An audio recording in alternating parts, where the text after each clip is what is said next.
കൊച്ചു കേരളത്തിന്റെ അത്ര പോലുമില്ലാത്ത കേപ്പ് വെർദയെ നേരിടാനിറങ്ങുമ്പോൾ എല്ലാവരും ഒരു ഗോൾമഴയാണ് സ്പെയിനിൽ നിന്നും പ്രതീക്ഷിച്ചത്.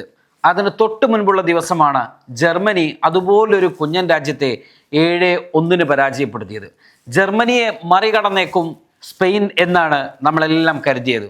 എന്നാൽ അതായിരുന്നില്ല യഥാർത്ഥ കഥ. പെഡ്രിയും ലാമിൻ യമാലും ഫെറാൻ ടോറസും അടങ്ങുന്ന സ്പാനിഷ് പട ആദ്യ മിനിറ്റ് മുതൽ കേപ്പ് വെർദയുടെ പോസ്റ്റ് ലക്ഷ്യമാക്കി ആക്രമിച്ച് കളിച്ചു. എന്നാൽ അറ്റ്ലാന്റ സ്റ്റേഡിയത്തിൽ സ്പെയിനിന്റെ സൂപ്പർ താരങ്ങൾ ഒട്ടും പ്രതീക്ഷിക്കാത്ത ഒരു വൻമതിൽ അവിടെ ഉയർന്നു കഴിഞ്ഞിരുന്നു. കേപ്പ് വെർദയുടെ 40 വയസ്സുള്ള ഗോൾ കീപ്പർ വോസിൻഹ ലോകകപ്പ് ചരിത്രത്തിൽ അരങ്ങേറ്റം കുറിക്കുന്ന ഏറ്റവും പ്രായം കൂടിയ 2ാമത്തെ താരം. പ്രായം വെറുമൊരു സംഖ്യ മാത്രമാണെന്ന് തെളിയിച്ചുകൊണ്ട് ഗോൾ പോസ്റ്റിന് മുന്നിൽ വലക്കണ്ണികൾ നെയ്യുന്ന ഒരു ഒന്നാന്തരം സ്പൈഡർമാനായി വോസിൻഹ മാറുന്നതാണ് പിന്നീട് ലോകം കണ്ടത്.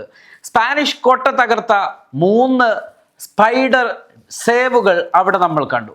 മത്സരത്തിന്റെ ആദ്യ പകുതിയിൽ സ്പെയിൻ തൊടുത്ത മാരകമായ 3 ഗോൾ അവസരങ്ങളാണ് വോസിൻഹ വായുവിൽ പറന്ന് തട്ടി അകറ്റിയത്.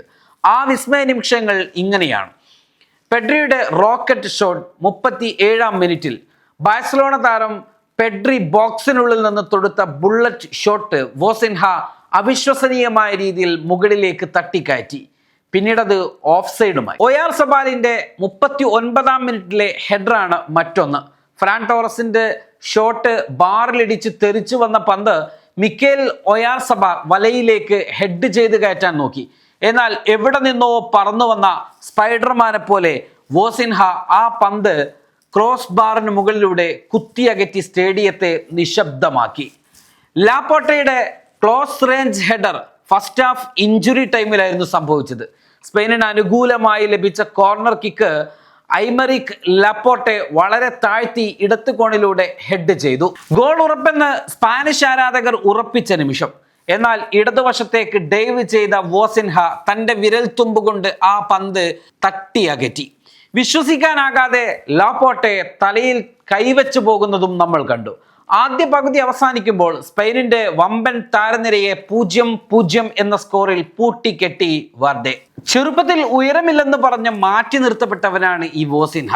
യഥാർത്ഥ പേര് ജോസിമാർ ജോസെ ഇവോറ ഡയസ്. കേപ്പ് വെർദയിലെ മിൻഡലോയിൽ ജനിച്ച ജോസിമാറിനെ കുട്ടിക്കാലം മുതൽ എല്ലാവരും വിളിച്ചിരുന്നത് വോസിൻഹ എന്നാണ്.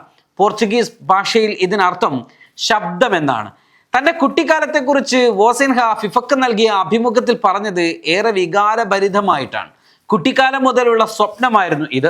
ആഫ്രിക്കയിൽ ഒരു ചെറിയ ദ്വീപിൽ ജീവിച്ച് ഒരു പ്രൊഫഷണൽ കളിക്കാരനാവുക എന്നത് വളരെ ബുദ്ധിമുട്ടാണ്. എൻ്റെ ദ്വീപിലെ ഏറ്റവും മികച്ച കീപ്പറായിരുന്നു ഞാൻ. പക്ഷേ കുട്ടിക്കാലത്ത് എനിക്ക് ഉയരം കുറവായിരുന്നു. അതുകൊണ്ട് ട്രയൽസിൽ എന്നെ ആരും തിരഞ്ഞെടുത്തിരുന്നില്ല. പക്ഷേ ഞാൻ പ്രതീക്ഷ കൈവിട്ടില്ല. മാതാപിതാക്കൾക്ക് ഒപ്പമല്ല, മുത്തശ്ശനും മുത്തശ്ശിക്കുമൊപ്പമാണ് വോസിൻഹ വളർന്നത്. കരിയറിലുടനീളം വലിയ ക്ലബ്ബുകളിൽ ഒന്നും തന്നെ കളിക്കാൻ ഈ 40-കാരന് കഴിഞ്ഞിട്ടുമുണ്ടായിരുന്നില്ല. നിലവിൽ പോർച്ചുഗലിലെ 2ാം ഡിവിഷൻ ക്ലബ്ബായ ചാവേസിന് വേണ്ടിയാണ് അദ്ദേഹം ഇപ്പോൾ കളിക്കുന്നത്. 2012-ൽ കേപ്പ് വെർദെ ദേശീയ ടീമിനായി അരങ്ങേറ്റം കുറിച്ച വോസിൻഹ 81 അന്താരാഷ്ട്ര മത്സരങ്ങൾ കളിച്ചിട്ടുണ്ട്. ആഫ്രിക്കൻ കപ്പ് ഓഫ് നേഷൻസിൽ പലതവണ തിളങ്ങിയെങ്കിലും ലോകകപ്പ് എന്ന വേദി കേപ്പ് വെർദയ്ക്കും വോസിൻഹക്കും അപ്രാപ്യമായിരുന്നു. ഒടുവിൽ തൻ്റെ 40-ാം വയസ്സിൽ കരിയറിൻ്റെ സായന്തനത്തിൽ വോസിൻഹ ആ സ്വപ്നഭൂമിയിലേക്ക് നടന്നു കയറി. ലോകകപ്പിലെ ഏറ്റവും കരുത്തനായ സ്പെയിനിനെതിരെ തന്നെ തൻ്റെ അരങ്ങേറ്റ മത്സരം കുറിച്ച വോസിൻഹ മൈതാനത്ത് കാഴ്ചവെച്ച സ്പൈഡർമാൻ പ്രകടനം ഫുട്ബോൾ ചരിത്രത്തിൽ ഉടനീളം കാലം ഓർമ്മിപ്പിക്കപ്പെടും എന്നത് ഉറപ്പാണ്. പ്രായം തളർത്താത്ത ആ പോരാട്ട വീര്യത്തിന് മുന്നിൽ സ്പാനിഷ് കോട്ടയിലെ രാജകുമാരന്മാർ പോലും തല കുനിച്ചുപോയ നിമിഷമായിരുന്നു ആ മനോഹരമായ രാത്രിയിലെ സ്പെയിനിനെതിരെ നടന്ന മത്സരം. Waytonikah.com, the exclusive Muslim matrimonial site.